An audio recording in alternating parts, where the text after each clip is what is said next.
হতে পারে। আমরা আমাদের প্রতিবেশী রাষ্ট্রে দেখি কি ভয়ঙ্কর জঙ্গিবাদ বিভিন্ন সময় আছে, আমাদের দেশে একটা সময় এটা ছিল।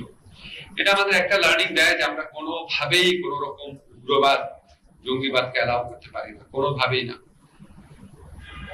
কোনো অজুহাতেই না, কোনো মোড়কেই না। সেকেন্ড যে জিনিসটা হচ্ছে, আপনাদের স্মরণে আছে কিনা জানি না, এরপর থেকে বাংলাদেশের চারপাশে তো বন্ধুভাবাপন্ন দেশ নাই, তাদের সবসময় চেষ্টা থাকে বাংলাদেশকে হেয় করা, একটা ঘটনাকে অনেক ফুলিয়ে ফাঁপিয়ে দেখা, এটাকে নিয়ে ষড়যন্ত্র করা।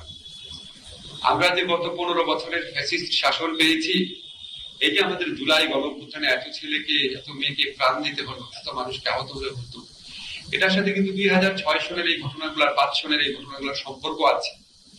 সেখান থেকেই বাংলাদেশকে এক ধরনের মৌলবাদী, মানে যতটা ঘটেছে তার চেয়ে অনেক বেশি বাড়িয়ে ইনফ্লেট করে একটা তকমা দেওয়ার